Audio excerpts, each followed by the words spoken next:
Amigo, buenas noches. Amiga, buenas noches. Con aproximadamente 8 minutos de no las 8 de la noche, como estaba dicho. Pero aquí estoy. Aquí estoy con todo el deseo de poder compartir esta noche contigo este tema que es tan singular. ¿Cuál es el propósito de mi vida? ¿Qué es lo que yo he hecho? Claro que no te voy a contar una larga historia. Solamente voy a compartir contigo cosas muy importantes que durante todos estos años lo estoy practicando, lo estoy haciendo para ser la persona que hoy soy. Una cordial bienvenida a todas las personas que de una u otra manera me están viendo, me están oyendo. Eh, yo veo que ya hay unas 3 personas que están. Voy a utilizar mi celular, porque así es mucho más práctico para mí, porque puedo ver con mayor tranquilidad. Entonces, voy a ver cómo lo hago, ¿no? Eh, Ahorita sí ya no sé por dónde lo voy a ver, pero bueno, ya me voy a inventar. Quiero decirte que, antes que nada, quiero presentar un sentimiento de solidaridad con todos los acontecimientos que han sucedido en Quito, en mi ciudad natal, con esa terrible aluvión que bajó y que mató a muchas personas. Y no solamente eso, sino que hay destrozos físicos. Para decirte, querido amigo, querida amiga, que estas cosas nos despiertan a una realidad muy diferente. Y por esa razón va mi sentimiento de solidaridad con las personas que hoy están sufriendo de una u otra manera. Yo sé y estoy convencida que algún rato voy a tener algo, alguna participación. Así lo desea mi corazón. Y yo amo lo que mi corazón me está diciendo. Bueno, te cuento que la semana pasada yo hice una publicación de una fotografía, de 2 fotografías del día que estuve graduándome en Montevideo, en el Instituto Magisterial Superior de Montevideo, en febrero 23 de 1973. Fíjate, largo, ¿no? Bien atrás, pero ese es el inicio realmente de mi carrera profesional. Porque esta noche yo voy a hablar exclusivamente de lo que es estas tareas que yo hago de corazón, donde me siento tan bien, donde me siento tan contenta y por lo que amo, como son estas tareas de programación neurolingüística ahora, pero que tuvieron un origen y es precisamente esa temporada que viví en Montevideo. Y publiqué una fotografía donde estamos 4, que éramos los amigos, ¿no? 2 personas de Colombia, Oscar y Mechas, el uno de Cali y el otro de Bogotá, y Soledad Chavarría de San José, Costa Rica. Y cuando yo desempolvé esas fotografías, porque alguien me había dicho: Maggie, ¿por qué no nos cuentas algo más tú profesional? Porque yo soy muy discreta, yo no coloco fotografías de mis acciones. Ese es otra cosa, ¿no?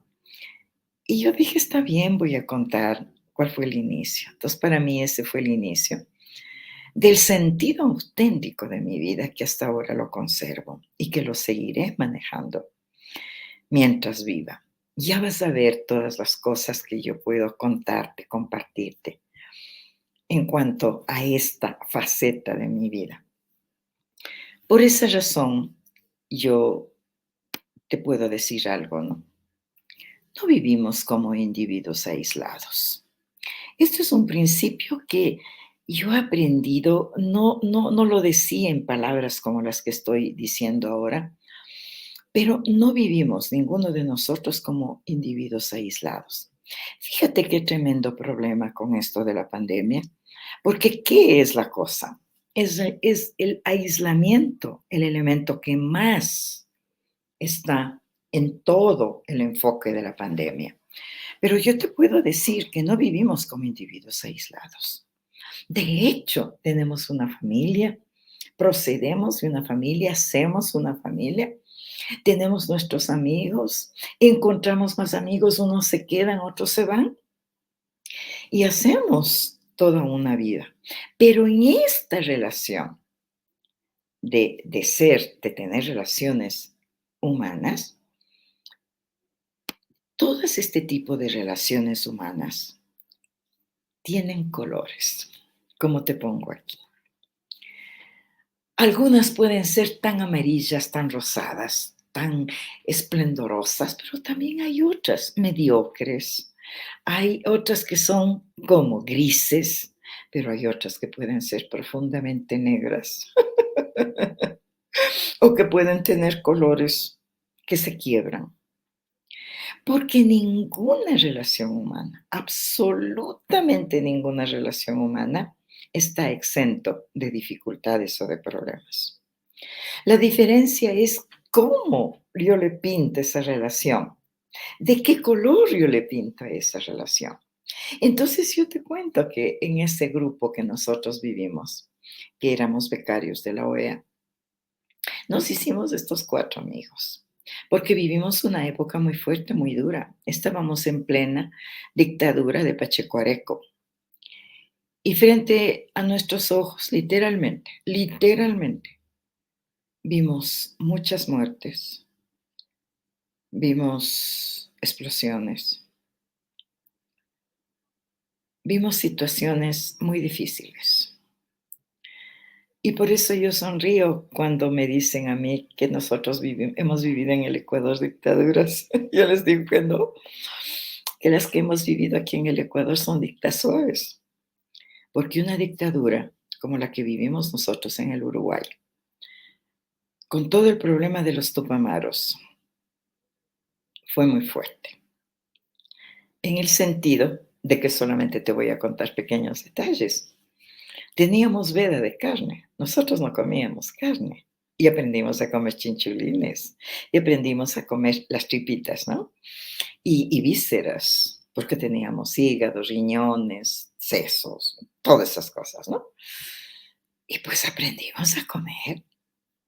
Y lo que yo más recuerdo es que aprendimos a comer también polenta, que es el maíz, la harina de maíz amarillo. Y bueno, si teníamos que comer polenta, no había problema.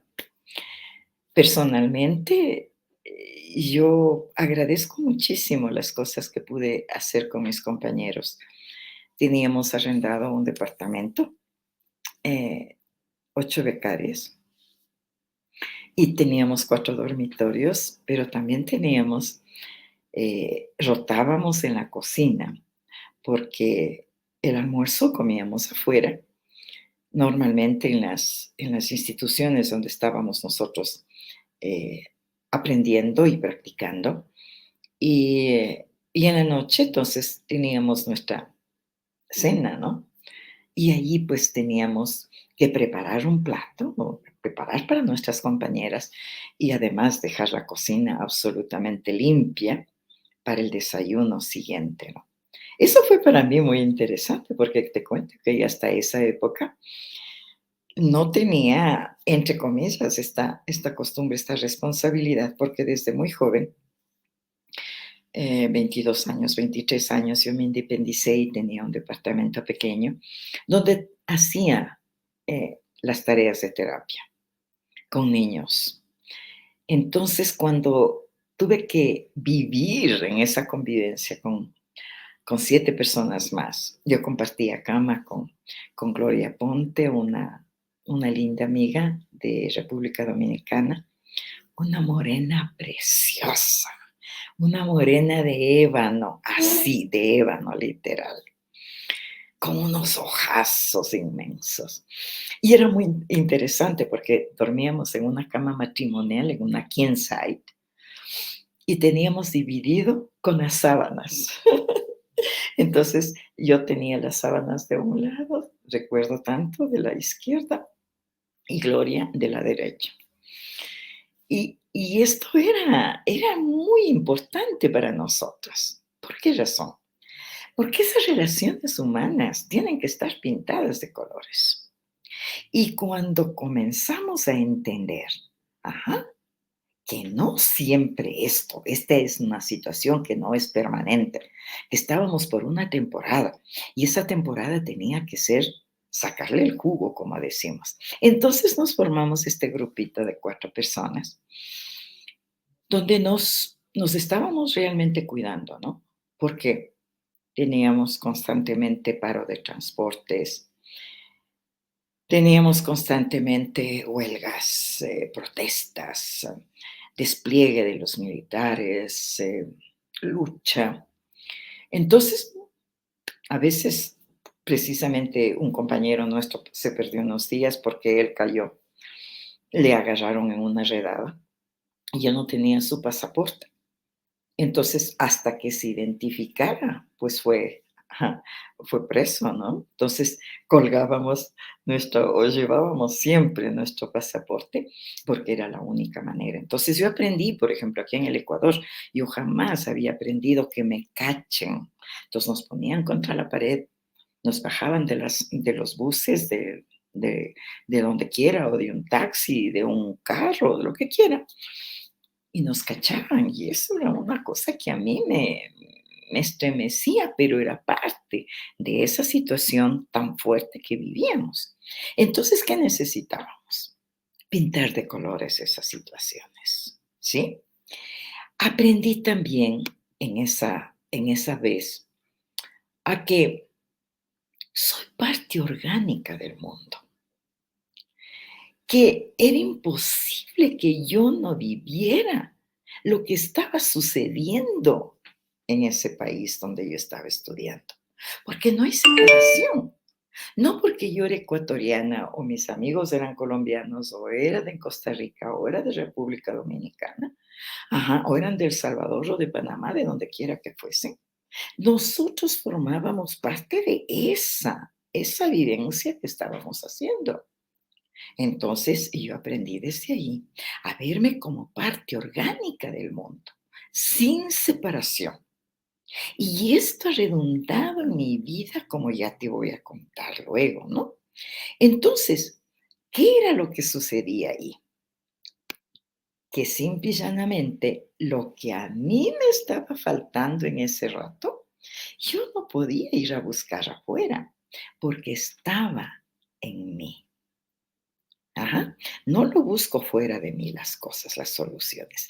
Y eso marcó un par de aguas con mi vida, porque comencé a darme cuenta que muchos de los recursos que yo podía echar mano, no necesitaba que otros me enseñaran, sino que yo podía hacer eso.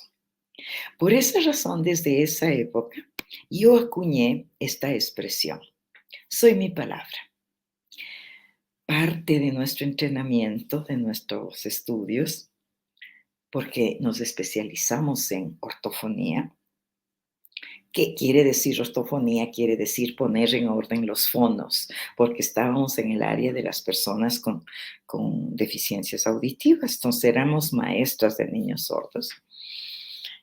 Y fue algo que yo acuñé tremendamente y que venía, no es mío, viene desde el librito pequeño llamado, eh, creo que se llama La pedagogía de la educación, la pedagogía para la libertad, de un maestro muy, muy relevante brasilero, que en este ratito no recuerdo su nombre, pero ya me voy a acordar.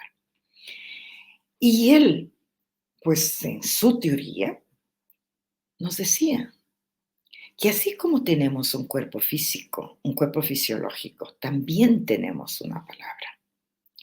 Entonces, Cuando yo entiendo esto, déjame ver, te voy a pasar a poner el banner. Así como tengo un cuerpo físico, también tengo yo un cuerpo lingüístico. Y ese cuerpo lingüístico es mi verdadera esencia. ¡Wow! Entonces yo comienzo a comprender mucho mejor cómo es que yo puedo crear las palabras. ¿Cómo es que esas palabras ingresan en mí? ¿Cómo es que esas palabras se vivifican a mí? ¿Y cómo yo puedo dar cuerpo, vida a esas palabras? Muy interesante, tremendamente interesante. Entonces comencé a comprender que así como tengo un cuerpo físico, tengo un cuerpo fisiológico. Y por esa razón, yo suelo decir con mucha frecuencia, soy mi palabra. Es más, tengo un programa de aprender desde cómo puedes tú encontrar poder en tu palabra hasta que puedas hablar en público, sin ningún problema, sin ninguna dificultad. Es muy importante esto, entender que somos palabra, que nosotros somos creadores de la palabra, que nosotros le damos ese sentido a la palabra porque esa palabra se encarna en nosotros. Fantástico, ¿no te parece? Para mí es deslumbrante. Y de ese modo, con el tiempo y las aguas, yo aprendí a ser sabio silencioso. Yo había oído estas palabras, pero no entendía. Es decir, cuando tienes tú esa capacidad para saber hablar solamente cuando se requiere, porque es mucho mejor observar, es mucho mejor mantenerse. Ajá.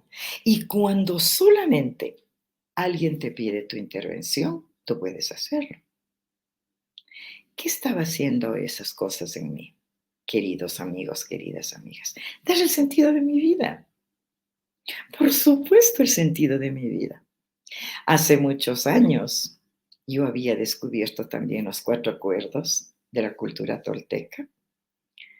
Y la primera cosa que se dice, la impecabilidad de tus palabras.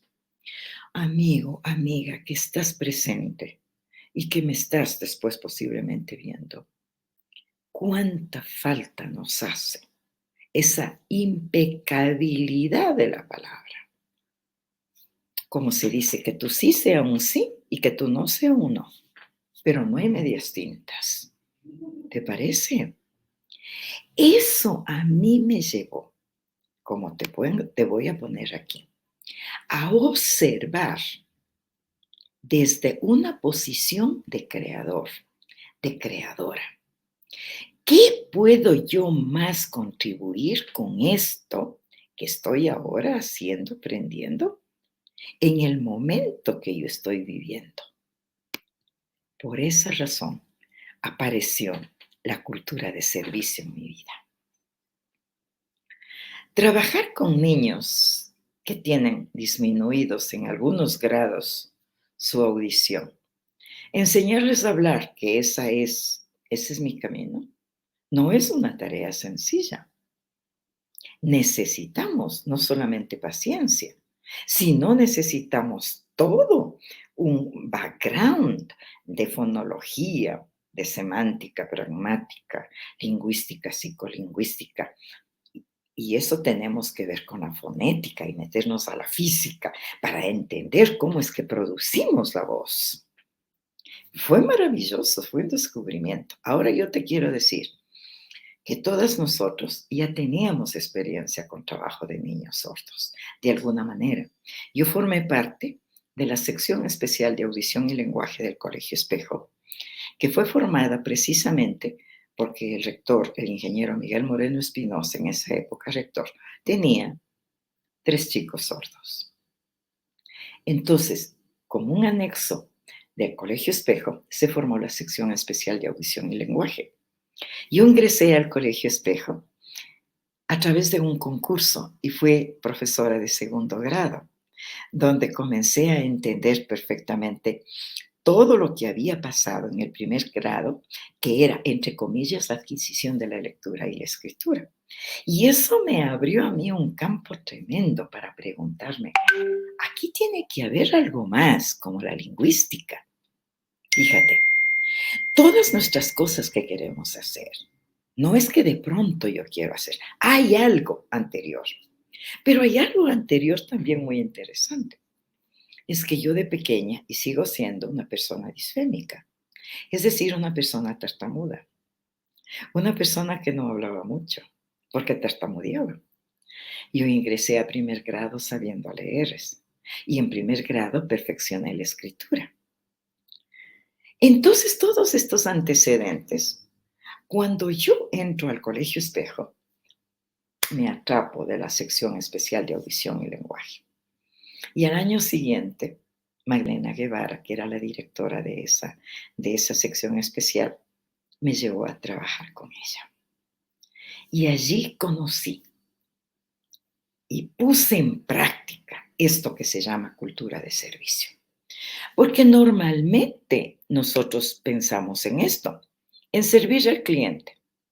En servir al cliente tienes un servicio limitado, pero una cultura de servicio es algo ilimitado. Una cultura de servicio tiene que ver con tu ser, no con tu hacer, con tu ser.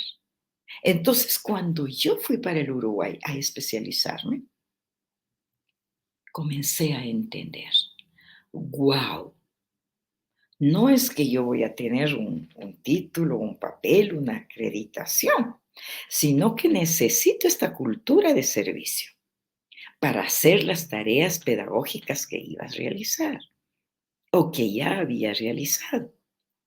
Entonces, la cosa, como yo digo, cambia. Mira tú las trayectorias de cómo ha sido el sentido de mi vida profesional, por supuesto, ¿sí? Hay estos problemas cuando soy pequeña.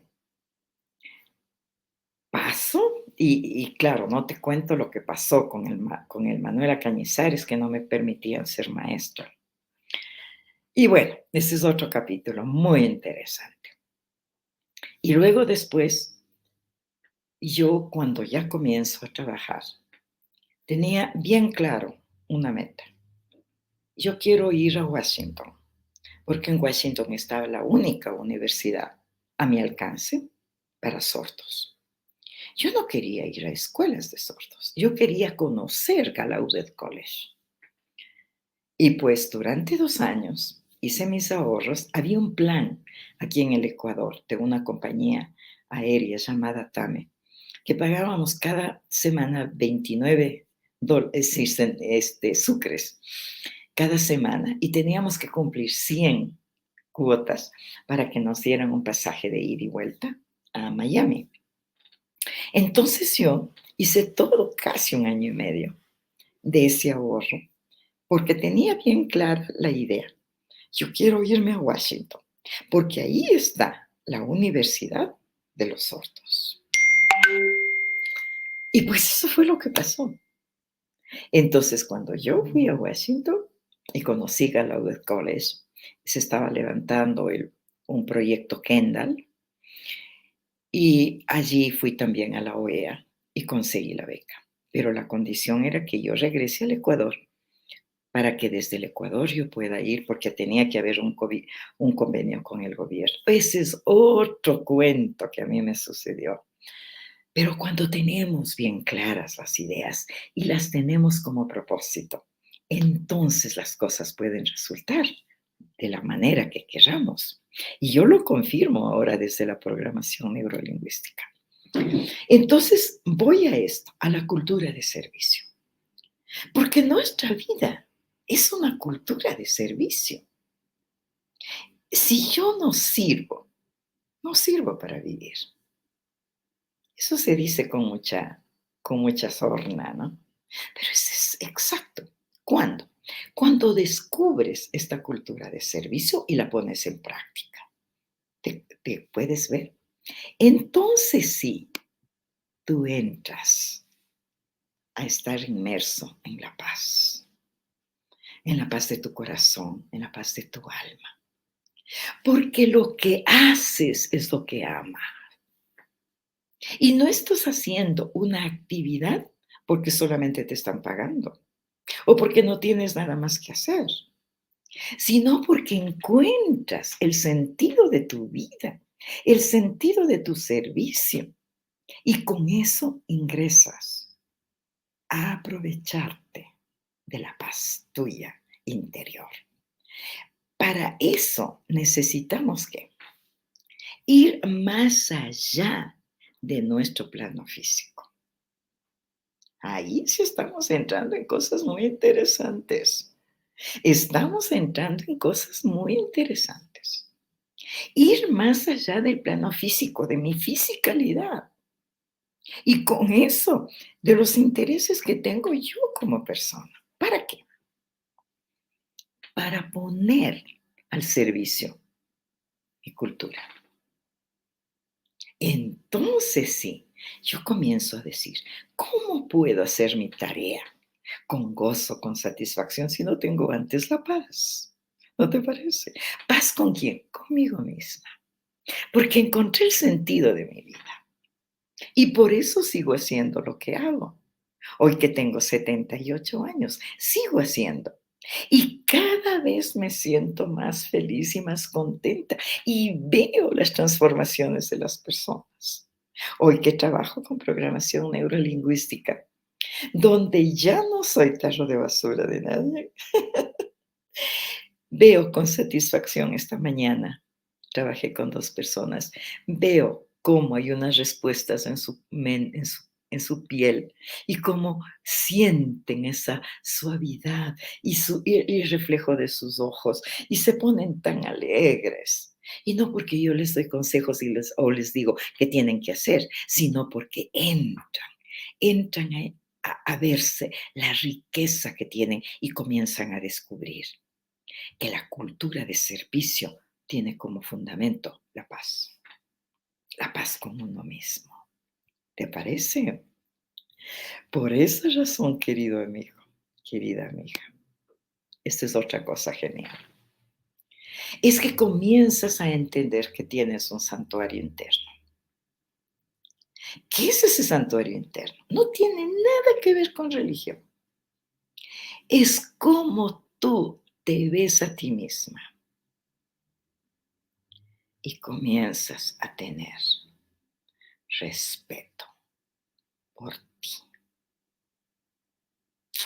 Fíjate, queridos amigos, es muy interesante.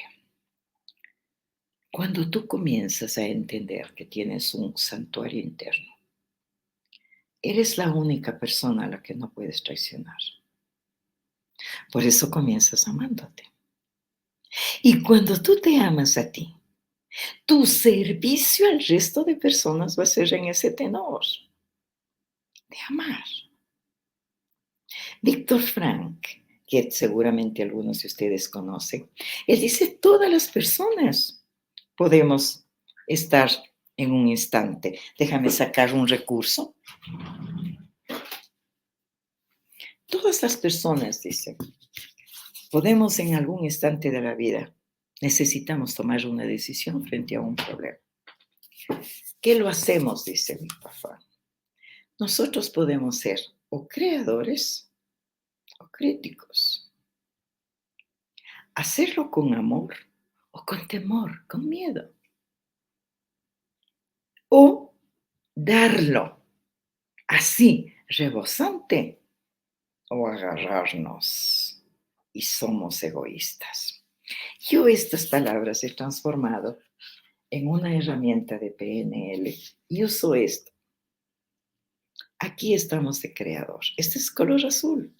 Se le ve un poquito lila o morado ustedes, pero es azul.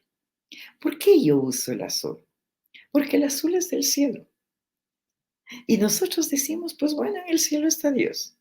¿Y cuál es la característica? Una de las características más grandes. Creador. Por eso uso el azul. Ajá. Si cuando tienes que tomar una decisión no eres creador, ¿qué vas a hacer? crítico y crítico de ti mismo. Por eso el segundo elemento es actuar con amor. Al actuar con amor, desechas el temor, el miedo y te fortaleces porque encuentras en ti el sentido de lo que quieres hacer. Y luego después, entonces sí entras a este plano verde. ¿Por qué uso el verde? Porque es el de la naturaleza. Y la naturaleza es muy pródiga. Aunque muchísima gente, como en este aluvión, dices que la naturaleza es tremenda, es brutal. No, nosotros somos los que hacemos cosas terribles, que la naturaleza se comporta, entre comillas, de otra manera, pero no es verdad. Si tú no eres generoso, si tú no compartes lo que tienes, la riqueza tuya interior, eres una perfecta egoísta. Y vaya que yo pasé por estas etapas. Por esta razón me gusta esto que creé. Es una herramienta que yo le llamo el círculo mágico. Es súper misterioso, poderoso para resolver problemas. Entonces te repito, ¿no? Cuando tienes que resolver un problema, tú puedes ser o un creador o un crítico. O puedes actuar con amor o qué, con temor, con miedo, porque no te sientes capaz. Y la tercera cosa, ¿actúas con generosidad o con terrible egoísmo? Ahí está tu santuario interno. ¿Te das cuenta? Por eso, amigo y amiga, lo que yo hago, lo que yo profesionalmente me distingo, es por estas características. No me interesan tanto los títulos, las acreditaciones que durante toda mi vida he tenido, porque esos son papeles. No te digo que eso no sirve, todo lo contrario, mientras más aprendas, pero no te bases en eso, sino en este santuario interno que tienes, porque ahí está el sentido de tu vida para realizar cualquier tarea. Mira si ha ido 20 minutos con 40 segundos que estoy hablando. ¿Qué es lo que yo te puedo contar un poquito más? No sé si no he puesto ya como Barney. Es muy fácil, amigo, echar la culpa. Déjame sacar esto. Es muy fácil echar la culpa a la gente por las cosas malas que suceden con nosotros o por las cosas que decimos que nos suceden que son malas. Pero ¿sabes qué?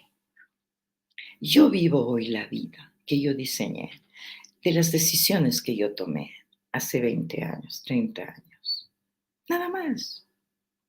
Pero ¿sabes qué es lo lindo? Que yo no sigo viviendo ese pasado. Que yo no soy la Maggie de hace 20 años y ni quiero serlo. Porque cada día tenemos la posibilidad de qué? De ser diferentes. Yo voy a quitar este que está aquí. A ver, déjame, lo que pasa es que siguen ir más allá del plano físico. Bueno, le dejamos eso, no hay problema, ¿ok? Estamos hablando de eso. Cuando tú te encuentras en un problema, créeme que lo más fácil es buscar culpables. ¿Sabes por qué? Porque de ese modo te escondes de tu responsabilidad de vida, de agarrar los cuernos de la autonomía de tu vida. Y eso tiene que ver con la cultura de servicio. Y eso tiene que ver con tu santuario. Eso tiene que ver que eres una parte orgánica de este mundo. Eso tiene que ver con la alegría con la cual tú haces tus tareas. Y entonces ya no estás diciendo, ¿por qué me van a pagar? Sino que tú creas estas cosas. Yo tengo planes, espero cumplirlos. Y tengo todavía 2 años para llegar a hacerlo, ¿no? Y todo está alrededor de la cultura de las personas sordas. Por eso necesitamos ir más allá del plano físico. También te puedo decir a ti que cuando nosotros vamos más allá del plano físico, nos damos cuenta de la cantidad de condicionamientos que tenemos en la cultura y nos damos cuenta que nosotros somos creadores en nuestra vida. Yo empleo otra palabra, co-creador de tu vida. ¿Co-creador con quién? Ahí está, con la fuerza, con la divinidad, con Dios, con lo que tú le quieras llamar. Cuando tú entiendes que hay esa comunión, muchas cosas, como yo digo, cambian, cambian. Y por último, este sentido de la vida, queridos amigos, te libera del apego emocional. ¿Qué tanto daño nos puede hacer en la vida? Un apego emocional. Esto es mucho más grande que un apego físico.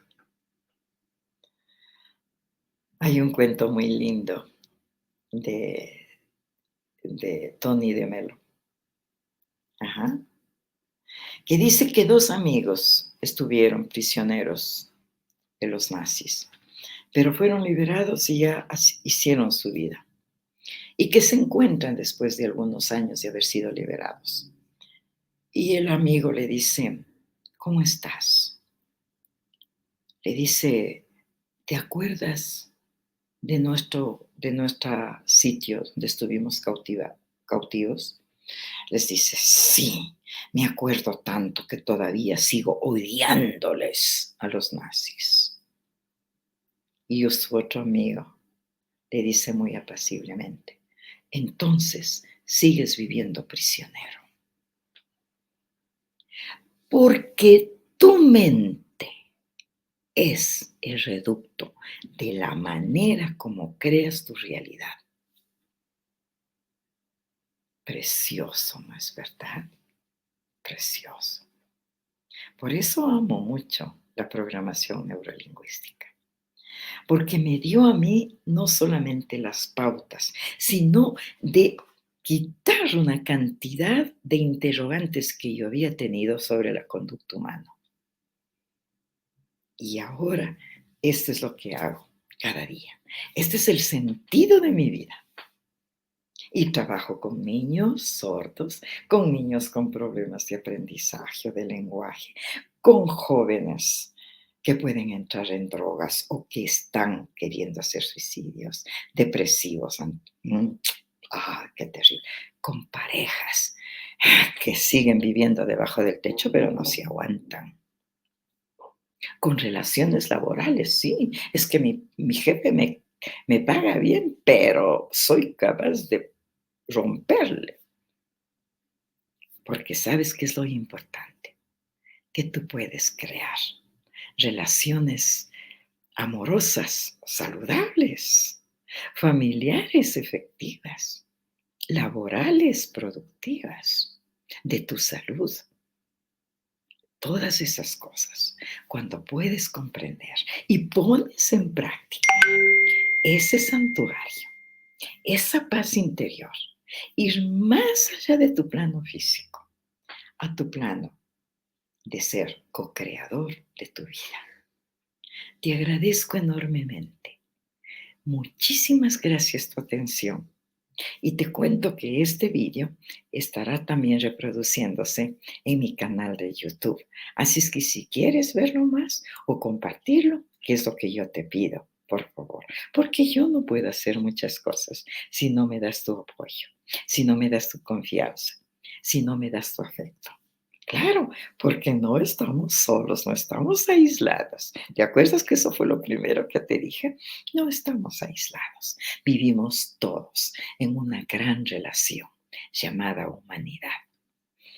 Un beso y mis bendiciones para cada uno de ustedes, mi agradecimiento profundo por tu presencia. Y ya voy a darte personalmente, porque no veo. Créeme que aquí me dice, yo voy a ver comentarios, dice aquí. Ajá, ya pude sacar comentario.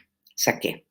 Ángela Bastidas Jaramillo dice, qué linda, siempre con su sonrisa, un saludo. Gracias, mija. Es lo que más quiero tener en mi vida, que mi sonrisa nos vaya, nos salga. Pero también a Carla Rocha me dice, hola Maggie, hola Carla. Muchísimas gracias por la presencia. Y te digo, por favor, comparte, comparte. Entendamos que esto que llamamos granito de arena puede ser repartido. Y hay muchas personas que pueden ver en mí algo que les pueda favorecer en su vida. Nuevamente, muchas gracias y nos vemos el próximo jueves. Ah, carambas. Tengo que cerrar desde acá, pero estaba entrando otras cosas. Finalizar transmisión.